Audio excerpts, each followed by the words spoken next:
بسم الله الرحمن الرحيم.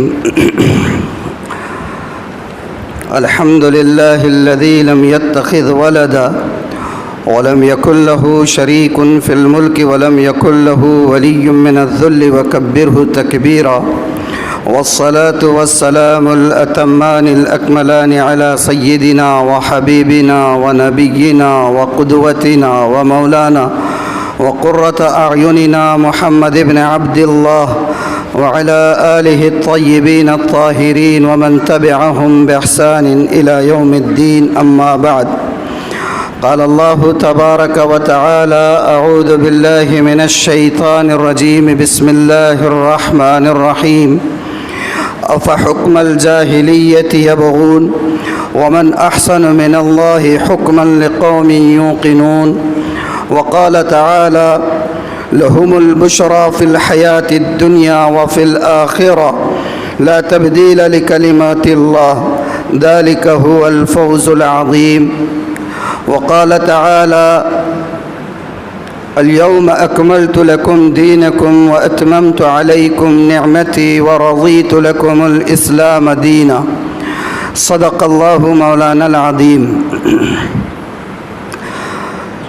اپنی ملت پر قیاس اقوام مغرب سے نہ کر، اپنی ملت پر قیاس اقوام مغرب سے نہ کر، خاص ہے ترکیب میں قوم رسول ہاشمی، ان کی جمعیت کا ہے ملک و نسب پر انحصار، ان کی جمعیت کا ہے ملک و نسب پر انحصار، قوت مذہب سے مستحکم ہے جمعیت تیری، دامن دین چھوٹا تو جمعیت کہاں، دامن دین چھوٹا تو جمعیت کہاں، جمعیت ہوئی رخصت تو ملت بھی گئی۔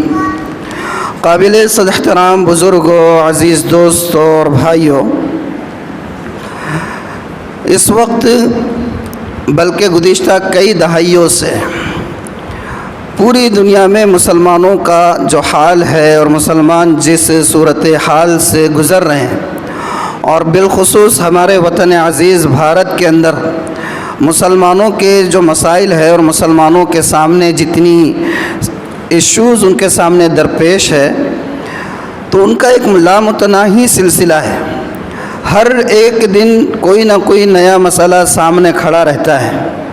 آپ دیکھ لیجئے ایک تسلسل کے ساتھ 3 طلاق کا مسئلہ ہو، بابری مسجد ہو، آرٹیکل 370 کی منسوخی ہو، یا اسی طریقے سے گوونش پر پابندی کا معاملہ ہو، NRC ہو، یا ایسے مسائل ہیں جن کا سلسلہ ہے کہ رکنے کا نام نہیں لے رہا ہے۔ اور بہت افسوس کے بعد اور بڑے درد کے ساتھ یہ بات کہنی پڑتی ہے کہ جتنے مسائل اب تک ہم لوگ دیکھتے آ رہے ہیں اور ملت اسلامیہ ہندیہ جن جن مسائل سے جوجھتی چلی جا رہی ہے، ان تمام مسائل کے ہنگاموں کے وقت اور ان مسائل کے پیدا ہوتے وقت ہم دیکھتے تو یہ ہیں کہ مختلف مسلم تنظیمیں، مسلم جماعتیں اور آرگنائزیشنز میدان میں اتر جاتی ہیں اور کام بھی کرتی ہیں، کوششیں بھی ہوتی ہیں، احتجاجات بھی ہوتے ہیں، ناراضگی کا اظہار بھی ہوتا ہے، سب کچھ ہوتا ہے۔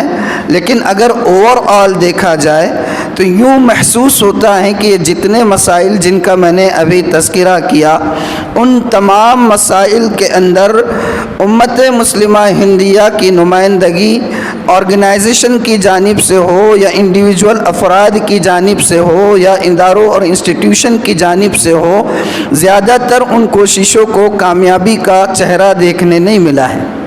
کسی بھی مسئلے میں مسلم نمائندگی کامیابی کے ساتھ نہیں ہوئی ہے۔ یہ ایک بہت بڑا المیہ ہے۔ ایک وہ دور بھی تھا کہ ہمارے جو اسلاف ہیں تاریخ کے دھارے کو موڑ دیا کرتے تھے، مسائل اگر سامنے آ جائے تو پامردی کے ساتھ ڈٹ کر اس کا مقابلہ کیا کرتے تھے۔ اور یہی وجہ ہے کہ اقبال کو یہ کہنا پڑا تھا، اور اس نے کہا تھا اسلاف کے تذکروں کو سامنے رکھتے ہوئے کہ دشت تو دشت ہے دریا بھی نہ چھوڑے ہم نے، بحر ظلمات میں دوڑا دیے گھوڑے ہم نے۔ لیکن آج کیا صورتحال ہے؟ یہ صورتحال، یہ جتنے ایشوز میں نے آپ کو بتایا، ان تمام ایشوز کو دیکھ لیجئے، اور ان تمام ایشوز کے کریٹ کیے جانے کے بعد مسلم نمائندگی کو دیکھ لیجئے کہ کیا حال ہے. بہت صورتحال افسوسناک ہے. اسی کشتی کو نہیں تاب طلا تم صد حیف، اسی کشتی کو نہیں تاب طلا تم صد حیف، رخ پھیر دیا کرتی تھی جو کبھی طوفانوں کے، رخ پھیر دیا کرتی تھی جو کبھی طوفانوں کے. تو یہ بہرحال بہت افسوسناک صورتحال ہے. اس وقت ابھی یہ جو موضوع منتخب کیا گیا بورڈ پر آپ دیکھ رہے ہیں، اس موضوع کے منتخب کرنے یا اس موضوع پر کچھ گفتگو کرنے کی اصل وجہ یہ ہے کہ آپ لوگ ماشاءاللہ باشعور طبقہ ہے. سوشل میڈیا کے ذریعے سے، اخبارات کے ذریعے سے اور آپس کے مذاکروں کے ذریعے سے اور ٹی وی کے ڈیبیٹس کے ذریعے سے آپ دیکھ ہی چکے ہوں گے کہ اس وقت ہر طرف اگر تذکرہ کچھ چل رہا ہے تو کس چیز کا؟ یکساں سول کوڈ کا، یونیفارم سول کوڈ کا یہ مسئلہ چل رہا ہے. اور سب عوام سن رہی ہیں، بحثیں ہو رہی ہیں، باتیں ہو رہی ہیں، ڈیبیٹس ہو رہی ہیں، لیکن سچی بات یہ ہے کہ یونیفارم سول کوڈ کیا ہے، اس سے کون کون افیکٹڈ ہوں گے، اس سے متاثر کون ہوں گے، اور اس کے آنے کی صورت میں فائدے کیا ہو سکتے ہیں اور نقصانات کا تخمینہ کیا ہوگا، اس کا اندازہ بہت کم لوگوں کو ہے. اس لیے لوگ تذبذب کا بھی شکار ہیں کہ کیا کیا جائے. یہ حکومت لا رہی ہے تو قوم کے حق میں، کنٹری کے اور ملک کے حق میں شاید اچھی بات ہے. ہمارے اندر کے بھی سو کالڈ انٹلیکچوئلس کچھ ایسے پیدا ہو جاتے ہیں جو پیڈ ہوتے ہیں، ان کی جیب بھرائی کا کام پہلے سے ہو چکا ہوتا ہے، تو ٹی وی کے ڈیبیٹس میں آ کر اور آپس کے بحث و مباحثے میں اور باتوں میں آ کر اس طریقے کی باتیں کرتے رہتے ہیں کہ بھائی ون نیشن ہے، ون رول ہونا چاہیے اور اس میں قوم کی جو ہے ترقی ہے. ایسی باتیں سامنے آتی ہیں اور لوگوں کو معلوم نہیں ہے. لیکن اصل مسئلہ یہ ہے، آپ سچی بات کہہ رہا ہوں کہ یونیفارم سول کوڈ اگر آتا ہے تو اس سے صرف مسلمان متاثر نہیں ہوں گے، اس سے صرف مسلمان متاثر نہیں ہوں گے، اس سے متاثر تو سبھی ہوں گے. لگے گی آگ تو آئیں گے کئی گھر زد میں. لگے گی آگ تو کس نے کہا تھا؟ راحت اندوری نے. کیا کہا تھا؟ لگے گی آگ تو آئیں گے کئی گھر، آئیں گے زد میں کئی گھر. یہاں پر صرف ہمارا مکان تھوڑی ہے، لیکن یہ ان کو بتانا پڑے گا، ان کو اس کا ریئلائز کرانا پڑے گا ان کو کہ نقصان ان کا بھی ہے اور کس کس طریقے سے ہے. تو مناسب لگا کہ آج کی جمعہ میں مختصر، کیونکہ وقت محدود ہوتا ہے، محدود وقت میں بہت زیادہ تفصیلی بات نہیں آ سکتی ہے. یہ یونیفارم سول کوڈ، یہ مسئلہ اصل میں کوئی نیا نہیں ہے.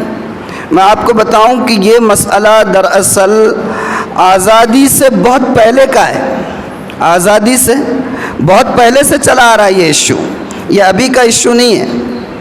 ملک کی آزادی کے لیے جب مسلمانوں نے فریڈم موومنٹ اسٹارٹ کیا تھا، جنگ آزادی کا جب مسلمانوں نے بگل بجا دیا تھا، اور اس وقت ایسے آثار ظاہر ہو گئے تھے کہ جو قابض قومیں ہیں وہ کسی بھی وقت اپنا بوریا بستر یہاں سے لپیٹ سکتی ہے، تو جو شدت پسند عناصر تھے ملک کے اندر وہ اسی وقت سے اس بات کے تانے بانے بننے لگ گئے تھے کہ یہ قابض ٹولہ جب اس ملک کو چھوڑ کر چلا جائے گا تو وہ کیا اسٹریٹجی ہو سکتی ہے، وہ کیا حکمت عملی ہو سکتی ہے، اور وہ کون سا دستور ہو سکتا ہے جس کے تحت اس قابض ٹولے کو جانے کے بعد ملک کو بھگوا کلر میں پوری طرح سے رنگ دیا جا سکے.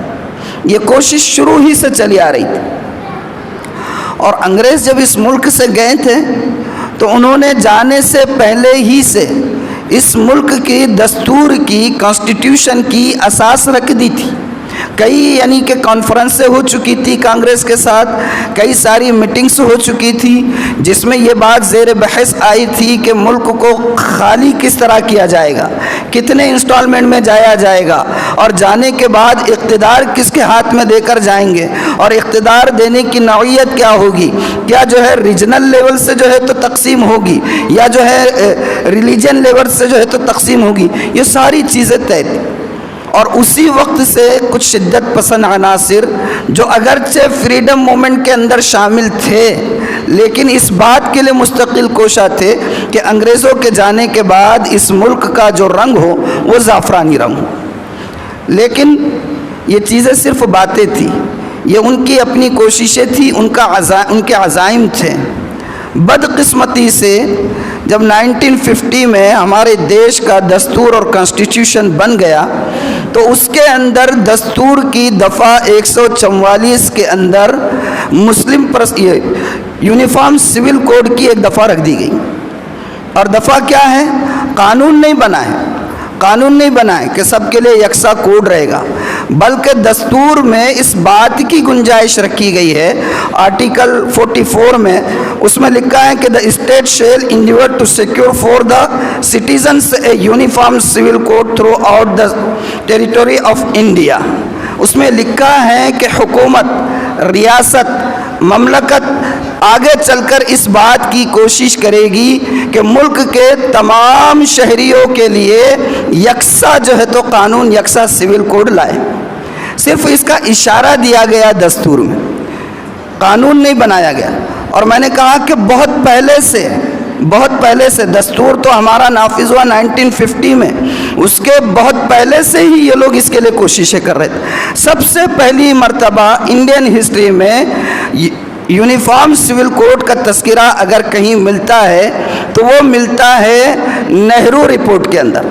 اور نہرو رپورٹ بنی تھی 1928 میں، 1928 میں نہرو رپورٹ بنی تھی، اور اس کو لکھنے والے تھے موتی لال نہرو. اس میں انہوں نے ایک بات لکھی تھی کہ آگے چل کر حکومت کو چاہیے کہ وہ سارے ملک کے تمام شہریوں کے لیے کوئی یکساں قانون لائے. تو یہ کہہ سکتے ہیں کہ نہرو رپورٹ کا وہ کلاس جو تھا، وہ فقرہ جو تھا، وہ فقرہ دستور ہند کے اندر یکساں سول کوڈ کا پیش خدمت، وہیں سے یہ ساری کوششیں. لیکن اشارہ تھا، قانون تو نہیں بنا تھا یکساں سول کوڈ کا. ہمارے ملک کا جو دستور ہے، کانسٹیٹیوشن ہے، اس کانسٹیٹیوشن کے جو فنڈامنٹل رائٹس ہیں، وہ تمام رائٹس اگر دیکھے جائے تو ان تمام رائٹس کی وجہ سے جو ہمارا پرسنل لا ہے، اسلامک پرسنل لا، مسلم پرسنل لا، وہ مسلم پرسنل لا فنڈامنٹل رائٹس کی وجہ سے سیکیور ہو جاتا ہے. اور فنڈامنٹل رائٹس کتنے ہیں؟ بہت سارے ہیں. Right to equality, right to freedom, right to freedom of religion, اور رائٹ ٹو ہیو پراپرٹی، یعنی آپ کو املاک رکھنے کا حق ہے، آپ کو مذہبی آزادی حاصل ہے، آپ کو ہر طرح کی آزادی ہے. اور ان تمام حقوق کے اندر ہی ہمارا مسلم پرسنل لا بورڈ سمویا ہوا ہے اور اس سے سیکیور ہو جاتا ہے. لیکن چونکہ ایک شق دستور کے اندر آ چکی ہے تو خاموش کب بیٹھنے والے ہیں؟ برداشت کب ہوں گا؟ اب ایشو تو کچھ ہے نہیں، مسائل تو سامنے ہے نہیں. قوم کو جتنا ہم بیوقوف بنا سکتے تھے بنا چکے ہیں. خودکشیاں کتنی ہو رہی ہیں، اس پر کیسے بات کر سکیں گے؟ کسان مر رہے ہیں، اس پر کیسے بات کر سکیں گے؟ بے روزگاری دعووں کے باوجود، وعدوں کے باوجود اس کا ریشو بڑھتا چلا جا رہا ہے، اس کو کیسے چھپائیں گے؟ کتنے مسائل ہیں. عورتوں پر ظلم ہو رہا ہے، کتنے مسائل، ان کو کیسے آپ ہائڈ کرو گے، ان کو کیسے چھپاؤ گے؟ اور پھر سامنے اقتدار کا وہ مسند بھی ہے، اس کو بھی سیکیور کرنا ہے، جس پر بدقسمتی سے 2014 کے بعد سے قابض ہے، اس کو بھی سیکیور کرنا ہے. تو ہر ایسے موقعوں پر جب ملک کے اندر انتخابات کا مسئلہ ہوتا ہے، ایسے شوشے چھوڑے جاتے اور ایسی بلیاں جو ہے تھیلیوں میں لا کر اس کو باہر نکالنے کی کوشش کی جاتی رہی ہے. لیکن اس مرتبہ کا مسئلہ حساس ہے، اس مرتبہ کا مسئلہ نازک ہے، اس لیے کہ اب کوئی اور ایسا مسئلہ باقی نہیں رہ گیا ہے عموماً ظاہری نظر میں، بادی النظر میں، کہ جس کو لے کر بعد میں وہ کام کر سکتے ہیں. تو اس لیے اب وہ پورے ایک دم بہت شدت کے ساتھ اس کوشش میں لگے ہوئے ہیں کہ یکساں سول کوڈ کو اس ملک میں نافذ کیا جائے. اور یکساں سول کوڈ کیا ہے؟ یونیفارم سول کوڈ کیا ہے؟ یونیفارم سول کوڈ کیا ہے؟ بھئی مثال کے طور پر شریعت کا ایک قانون ہے نکاح کا، ایک قانون ہے طلاق کا، ایک قانون ہے فسخ نکاح کا، قانون ہے وراثت کا، قانون ہے وصیت کا، قانون ہے ہبہ کا، قانون ہے رضاعت کا، قانون ہے اوقاف کی املاک کا، یہ سارے مسائل ہمارے پرسنل لا سے ریلیٹڈ ہے۔ اب ان تمام مسائل کے لیے پورے ملک کے شہریوں کے لیے ایک ہی قانون ہوگا۔ میں نے جیسے شروع میں ایک شعر پڑھا، آپ نے اس کی شعر کی معنویت پر غور کیا ہوگا تو آپ کو بات سمجھنے میں آسان ہوگی۔ کیا شعر پڑھا تھا میں نے؟ سب سے پہلا جو شعر میں نے پڑھا تھا کہ اپنی ملت پر قیاس اقوام مغرب سے نہ کر، اپنی ملت پر قیاس اقوام مغرب سے نہ کر، خاص ہے ترکیب میں قوم رسول ہاشمی۔ ان کی جمعیت کا ہے ملک و نسب پر انحصار، ان کی جمعیت کا ہے ملک و نسب پر انحصار، قوت مذہب سے مستحکم ہے تیری جمعیت۔ ہمارا مذہب، ہماری جمعیت، ہماری یونٹی ہماری آئیڈیالوجی سے ہے، ہمارے نظریات سے ہیں، ہمارے عقائد سے ہیں۔ ہم جو ہیں نسبی طور پر مسلمان نہیں ہیں، ہم نظریاتی مسلمان ہیں۔ جو بندہ اگر بعد میں کنورٹ ہو کر اسلام قبول کرتا ہے تو کیا ہم ان کو جیوز اور برہمن کی طرح مسلم ایکسیپٹ نہیں کریں گے؟ دنیا میں ایسے لوگ بھی ہیں نا کہ دوسرے لوگوں کو اپنے دین اپنے مذہب میں قبول نہیں کرتے۔ آپ کو کہیں کبھی دنیا کی تاریخ میں یہ نہیں ملے گا کہ جیوز نے اور یہودیوں نے کبھی اپنے مذہب کی تبلیغ کی ہو۔ جو خاندانی طور پر یہودی پیدا ہوتا ہے وہی یہودی ہے، کسی اور کو وہ نہ یہودی بناتے ہیں اور نہ کوئی یہودی بن سکتا ہے۔ یہی حال یہاں کے برہمنوں کا ہے۔ آپ دیکھو گے دوسرے تمام مذہب کے لوگ ہو سکتا ہے کہ اپنے مذہب کی تبلیغ کا کام اور فریضہ انجام دے، لیکن برہمن وہ کبھی بھی آپ کو نظر نہیں آئیں گے کہ وہ اپنے مذہب کی جو ہے تو تبلیغ کر رہے ہو یا کسی اور کو برہمنیت میں آنے دینے کے روادار ہو، اس لیے کہ وہ ان کا مذہب یہ خاندان سے ہے، نسب سے ہے، جغرافیہ سے ہے، اور ہماری بنیاد، ہماری اساس اور ہماری سب کچھ جو ہے وہ مستحکم ہے ہمارے نظریات سے۔ نظریات مستحکم ہیں تو دین اور جمعیت برقرار ہے، اور اگر نظریات کے اندر تھوڑا سا بھی تلاطم آ گیا تو سمجھ جائیے کہ یہ معاملہ بہت حساس ہے۔ علماء نے یہاں تک لکھا ہے کہ یونیفارم سول کوڈ کا مسئلہ محض ایک حکومت کا فیصلہ نہیں ہے، بلکہ یہ مسئلہ کفر اور ایمان کا مسئلہ ہے۔ مسلمانوں کے لیے یہ چیز اٹل ہے، ان الحکم الا للہ۔ فیصلہ اگر کسی کا چلے گا تو کس کا چلے گا؟ اللہ کا چلے گا۔ وہ تمام معاملات، وہ تمام لاز جو ہمارے آئیڈیالوجی سے اور مذہب اسلام کی بنیادی تعلیمات سے ہٹ کر رہیں گے یا ان سے ٹکرائیں گے، ان کو ہم قبول نہیں کر سکتے۔ یہ ہمارے لیے زندگی اور موت کا مسئلہ ہے۔ اوروں کے لیے ہو سکتا ہے کہ اس میں ان کو کوئی مشکل درپیش نہ آ رہی ہو، اوروں کے لیے ہو سکتا ہے کہ اپنی تہذیب سے وہ دستبردار ہونے میں کوئی دقت محسوس نہ کرتے ہو، اوروں کے لیے کوئی مسئلہ نہیں ہے کہ وہ اپنے آپ کو کسی اور تہذیب اور کلچر میں مرج کر دے اور ضم کر دے، لیکن مسلمان خاص ہے ترکیب میں قوم رسول ہاشمی۔ یہ ہماری تہذیب، ہماری ثقافت، یہ ہمارے عقائد سے وابستہ ہے۔ اور آج کوشش کیا کی جا رہی ہے؟ ملک کے اندر تمام فرقوں کے لیے یکساں قانون لانے کی۔ شادی آپ کرو گے حکومت کے بتائے ہوئے طریقوں سے، ایجاب و قبول نہیں ہوگا۔ آپ طلاق دو گے حکومت کے بتائے ہوئے طریقوں کے حساب سے، وہاں پر آپ کو جو ہے طلاق کہنے کی ضرورت نہیں ہے، نہ انٹینشن کی ضرورت ہے، بس آپ کو اسی قانون کو فالو کرنا ہے۔ اور بھی بہت سارے وراثت کے مسائل، وصیت کے مسائل اور ہبہ کے مسائل، اوقاف کی املاک کے مسائل۔ آپ سوچئے کہ اس ملک کے اندر بچی کھچی جو کچھ تھوڑی بہت املاک ہے، یوں تو اب ہاتھوں سے سب کچھ نکل چکا ہے، اور کچھ ہے تو یہاں کے ہمارے ہی بہت سارے بے ضمیر، بے دین کہنا چاہیے، شاید مبالغہ ہو، لیکن ویسے افراد قابض بن کر بیٹھے ہوئے، لیکن جو کچھ بچی کھچی چیزیں ہیں، املاک، پراپرٹیز، اوقاف کی ہی صحیح، تو یہ بھی اس کی زد میں آ جائیں گے۔ پہلے ہی آپ بامبے میں اور ادھر ادھر میٹرو سٹیز میں انٹیلیا اور پتہ نہیں کیا کیا بنوا چکے ہو، اپنوں ہی کی بے ضمیری کی وجہ سے بنے ہیں نا، یا کوئی اور آ کر جو ہے ڈنڈا لے کر سوار ہوا تھا۔ اب جب قانون بن جائے گا تو کیا رہ جائے گا ہاتھ میں؟ تو اس لیے کیا کرنا ہے؟ کیا کرنا ہے؟ کچھ ہے جواب دیجیے، کیا کریں گے؟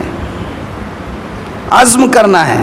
ہاں، اسلام کی فطرت میں، یہ تو ہم امید رکھیں گے انشاءاللہ اللہ کی ذات سے، اسلام کی فطرت میں قدرت نے لچک رکھی ہے، اتنا ہی یہ ابھرے گا جتنا کہ دباؤ گے۔ اور یہ بھی دیکھا گیا ہے، اللہ کا کرم ہے کہ جب حالات آئے مسلمانوں کا تعلق دین سے مضبوط تر ہوا ہے، اور انشاءاللہ اب بھی ہم یہ حوصلہ دکھائیں گے، اب بھی ہم یہ حالات دکھائیں گے۔ اب یہ ایسا نہیں ہو سکتا ہے کہ اسی نہج پر حالات چلتے رہے۔ دوسری بات، حکومت نے بدقسمتی سے اور انفارچونیٹلی یہ یونیفارم سول کوڈ کے مسئلے کو سبز اور زعفرانی رنگ میں رنگ دیا ہے، اور اس کی وجہ سے لوگوں کو احساس نہیں ہے، دوسری کمیونٹیز کے لوگوں کو، کہ مسئلہ کیا ہے، اس کی سنگینی کیا ہے، اور انہوں اس سے کتنے متاثر ہونے والے ہیں۔ آج کل ہر چیز کو بس ایک رنگ دے دیا جا رہا ہے، مسلم نام آ گیا تو سب یکجٹ ہو جا رہے ہیں۔ تو اب ہمیں کوشش اس بات کی بھی کرنی ہوگی کہ ہم اوروں کو بتائیں کہ مسئلہ کیا ہے، یہ اس سے متاثر کون کون ہونے والے ہیں۔ شادی بیاہ کا ان کا جو ہندوؤں کا طریقہ ہے، سب سے زیادہ تو وہ متاثر ہوں گے۔ ان کے پاس نہ کنیا دان ہوگی، نہ اگنی ساکشی ہوگی، نہ 7 پھیرے ہوں گے، نہ جو ہے اور کچھ جتنے ان کے ٹریڈیشنل ہے، ان کے رسومات ہے وہ ہوگی، اور اسی طرح ڈیورس کے مسائل ہیں۔ ہمارے پاس دلت کا طبقہ ہے، ٹرائبس ہیں، یہ جتنے طبقے ہیں یہ سب متاثر ہونے والے۔ سکھ برادری یہ متاثر ہوگی۔ سکھ برادری کو پتہ نہیں، مجھے کبھی کبھار سمجھ نہیں آتا ہے، وہ اپنی تہذیب سے، اپنے ثقافت سے اور اپنے کلچر سے اور شاید اپنے ریلیجن سے بھی دستبردار ہوتے چلے جا رہے ہیں۔ آپ دیکھیے کتنے زوروں سے ہولی مناتے ہیں ناندیڑ میں۔ کیا ہولی منانا ان کے مذہب کا حصہ ہے؟ یہ تو ہندو تہذیب ہے، یہ تو ہندو دین کا جو ہے تو ایک پارٹ ہے۔ ہولی مناتے ہیں، دیوالی مناتے ہیں، ان لوگوں کو کوئی رکاوٹ نہیں ہے، انہیں اپنے مذہب سے، دین سے بیزار ہونے میں اور دستبردار ہونے میں کوئی دقت نہیں ہے۔ مسئلہ ہے تو کس کا ہے؟ مسلمانوں کا ہے۔ NRC کے وقت کتنی شدت سے مسلمانوں نے اپنا احتجاج درج کرایا تھا، لیکن ابھی مسلم پرسنل لا بورڈ جو اس ملک کے اندر مسلمانوں کی ایک واحد مشترکہ اور یونائٹڈ یعنی کہ پلیٹ فارم ہے، جس کے تحت یہ کام انشاءاللہ ہم اپنے اکابرین، اپنے بڑے ساری تنظیموں کے ذمہ داران اس سے وابستہ ہیں، سارے مکاتب فکر کے ذمہ داران اس سے وابستہ ہیں۔ کیا مکتب فکر دیوبند ہو، کیا بریلوی ہو، کیا اہل حدیث ہو، کیا جماعت اسلامی ہو، یا اور کوئی تنظیمیں ہوں، سارے ہی اس سے وابستہ ہیں، اور وہ ساری قوم کا ایک مشترکہ پلیٹ فارم ہے، اور اس پلیٹ فارم سے کچھ ابھی اس سلسلے میں انسٹرکشنز دیے گئے۔ ہمیں اس وقت اپنے بڑوں پر اعتماد کرتے ہوئے، میں نے شروع میں اگرچہ یہ رونا رویا ہے کہ ماضی میں جتنے مسائل آئے، چاہے NRC ہو، چاہے گوونش پر پابندی ہو، چاہے بابری مسجد ہو، چاہے ٹرپل طلاق ہو، چاہے آرٹیکل 370 کی منسوخی ہو، یہ جتنے مسائل آئے، مسلم قوم کی نمائندگی اس میں ہمیں 100% کامیاب نظر نہیں آتی، لیکن اس کے باوجود بھی ہمیں اپنے قیادت پر سے اعتماد ہٹانا نہیں ہے۔ اور بڑوں کا کہنا یہ ہے کہ ابھی تک یہ معاملہ یہ انیشیل مومنٹ پر ہے، یونیفارم سول کوڈ کا مسئلہ انیشیل مومنٹ پر ہے، ابتدائی مرحلے میں ہے، ابھی یہ قانون بنا نہیں ہے۔ لا کمیشن آف انڈیا نے عوام سے ایک سوال کیا ہے کہ وہ یونیفارم سول کوڈ کے سلسلے میں اپنی کیا رائے رکھتے ہیں۔ رائے جس کی زیادہ آئے گی اس حساب سے یہ لوگ کوئی فیصلہ لیں گے۔ اور پہلے تو یہ بات بتاؤں کہ یہ مسئلہ صرف پارلیمنٹ کا ہے، سپریم کورٹ اس میں کوئی حصہ نہیں لے سکتا ہے، لیکن میں آپ کو بتاؤں بدبختی ہے، یعنی انفارچونیٹلی بدقسمتی سے ابھی یہ جو ایشو چل رہا تھا تو کچھ کتابیں دیکھنے کا موقع ملا، تو یہ دیکھ کر پڑھ کر بڑی حیرت ہوئی کہ اس مسئلے کو گرمانے والے دراصل سپریم کورٹ کے ججز ہیں، یہ ان کا میدان ہی نہیں ہے۔ شادی بیاہ کے کچھ مسائل، کچھ ڈسپیوٹس ان کے پاس ٹیبل پر آ گئے، ان کا ورڈکٹ اور اس کا فیصلہ وہ کر رہے ہیں، اور فیصلہ کرنے کے بعد لاسٹ میں ریمارکس دے رہے کہ ایسا لگتا ہے ان تمام ڈسپیوٹس کو دیکھ کر کہ اب حکومت کو یونیفارم سول کوڈ کی طرف پیش قدمی کر دینی چاہیے۔ ایسے کئی ورڈکٹس، ایسے کئی فیصلے ہیں ایون سپریم کورٹ کے ججز کے، اور جب یہ ان کے ریمارکس آئے تو ہندو ٹائمز اور بہت سارے جو نیشنل وائڈ جو پیپرز ہیں، نیوز پیپرز، ان کے بہت سارے کالمنسٹ یہ لکھ چکے ہیں کہ ایسا لگتا ہے کہ ہمارے دیش کی سپریم کورٹ ہمارے دیش کی سپریم کورٹ وہاں بھی گھس جاتی ہیں جہاں پر گھسنے کے لیے فرشتے 10 بار سوچنے پر مجبور ہو جائیں گے۔ یہ ہندو ٹائمز کا ریمارکس ہے سپریم کورٹ کے ججز کے بارے میں، کہ یہاں کی سپریم کورٹ ایسا لگتا ہے کہ اتنی جری ہو چکی ہے پارلیمنٹرین ایشوز کے اندر مداخلت کی کہ وہ وہاں بھی گھس سکتی ہے جہاں پر گھسنے کے لیے فرشتے 10 بار سوچیں گے۔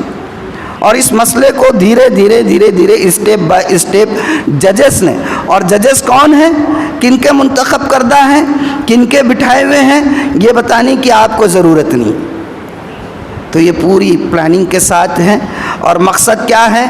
مقصد، کیونکہ جو لوگ لانا چاہ رہے وہ بھی جانتے ہیں کہ لانے کا عمل آسان نہیں ہے، لیکن مقصد میں نے کہا کہ پہلے دن سے، آزادی سے پہلے سے، جس وقت انگریزوں کے بوریا بستر لپٹ جانے کا وقت سامنے آ چکا تھا اور بصیرت کی آنکھوں سے دیکھ رہے تھے کہ اب یہ ان کا چل چلاؤ ہے اور کسی بھی وقت جو ہے یہ ملک کو خالی کر سکتے ہیں، تو اس کے بعد ملک کے اندر کوئی ایسا یونیفارم سول کوڈ ہونا چاہیے جو زعفرانی رنگ کا ہو۔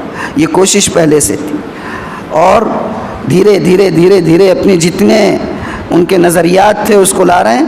آخری جو ڈیسٹینیشن ہے وہ کیا ہے؟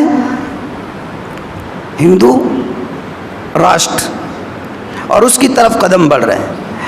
یہ ہمارا ملک ہے، ماضی میں ہم نے ملک کو آزاد کرانے کے لیے سب سے زیادہ قربانیاں اگر کسی نے دی تھی تو مسلمانوں نے دی تھی۔ سب سے زیادہ سولیوں پر اگر کوئی چڑھے تھے تو مسلمان چڑھے تھے۔ پھانسیوں کے پھندوں پر اگر کسی کی گردنیں لٹکی تھی تو مسلم علماء کی لٹکی تھی۔ کسی سے کم قربانی نہیں ہے ہمارے اکابرین کی، بلکہ زیادہ قربانیاں ہیں۔ اور آج وقت ملک کی پچھلی آزادی سے زیادہ حساس ہے۔ وہ وقت تھا اپنے وجود کو بچانے کا، وہ وقت تھا ملک کی زمین کو بچانے کا، آج وقت ہے ملک کی تہذیب کو بچانے کا، آج وقت ہے ملک کی، یہ ملک جو بھارت، اس کی سب سے بڑی خاصیت اس کے ڈائیورسٹی کے اندر ہے۔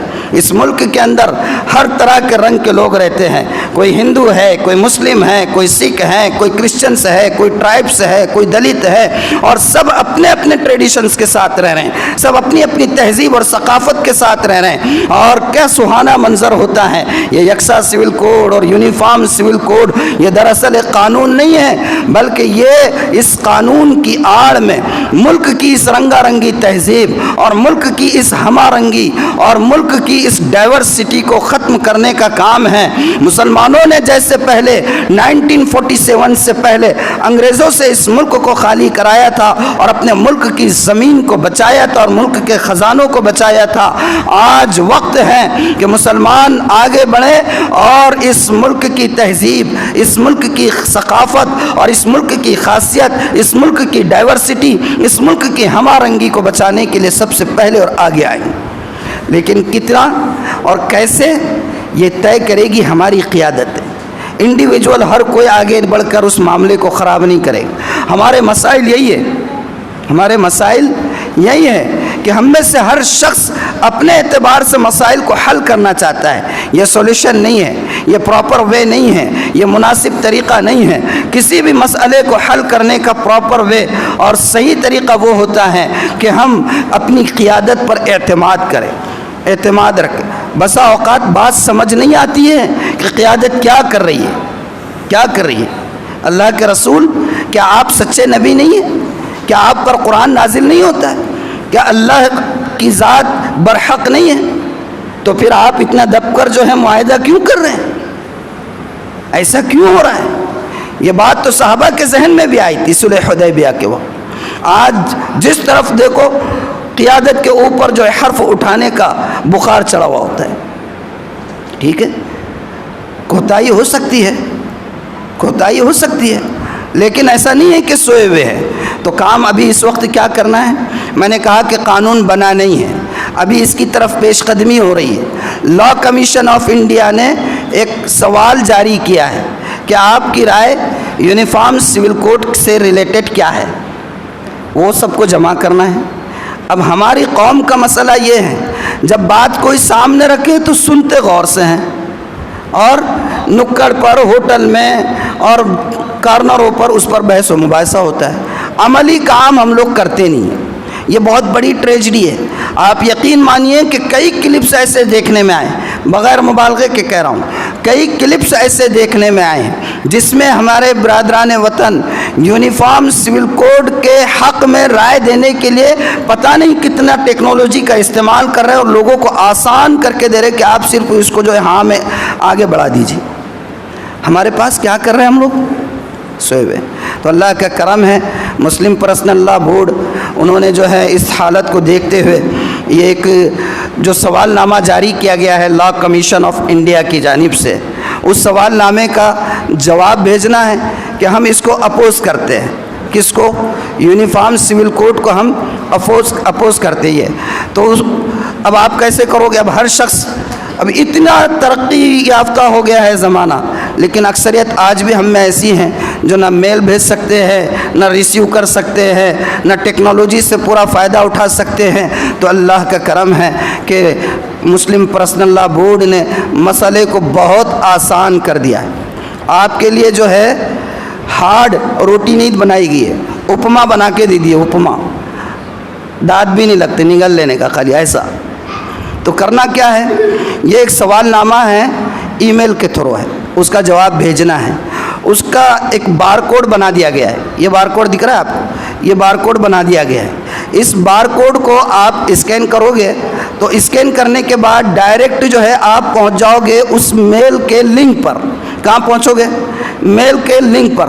اور کرنا کیا ہے؟ کچھ نہیں, جسٹ اس لنک کو ایک مرتبہ آپ نے کلک یا پریس کرنا ہے. جیسے آپ اس کو اسکین کرو گے موبائل میں آپ کے وہ لنک آئے گا, لنک کو آپ نے پریس کرنا ہے. اس کے بعد کچھ نہیں لکھنا ہے, کچھ نہیں لکھنا ہے, کچھ ٹائپ نہیں کرنا ہے. اگر آپ پڑھنا چاہتے ہیں تو پڑھ لیں کہ آپ کیا سینڈ کر رہے. اور سائڈ میں جو سینڈ کا ایرو بنا ہوتا ہے ای میل کے اندر گوگل میں, اور اگر آپ ڈیسک ٹاپ کے تھرو کر رہے تو لیفٹ سائڈ میں, اور اگر ڈیوائس سے کر رہے ہو تو رائٹ سائڈ میں اوپر جو ہے تھوڑا سا ایرو بنا ہوتا ہے, اس ایرو کو پریس کر دیجئے. آپ کا جواب چلا گیا. یہ جواب کیا ہے؟ یہ جواب یہ ہے کہ ہم یونیفارم سول کوڈ کو اپوز کرتے ہیں. اب یہ کہاں ملے گا آپ کو؟ کہیں جانے کی ضرورت نہیں ہے. آپ یہاں سے جائیں گے, وہ دیوار پر لگائے دیکھیں, سامنے دیوار پر لگائیں, وہاں پر ہم نے چپسپا کر دی. اور ادھر سے جو لوگ جائیں گے ان کے لیے وہ بلیک بورڈ پر, یہ جس پر اعلان وغیرہ لکھا ہوتا ہے وہاں پر بھی چسپا ہوا ہے. وہاں سے بھی آپ جاتے جاتے اپنا ڈیوائس نکالیے, ہینڈ سیٹ نکالیے. اگر آپ کے پاس بار کوڈ والا QR کوڈ والا اگر اپلیکیشن نہیں ہے تو ڈاؤن لوڈ کر لیجئے.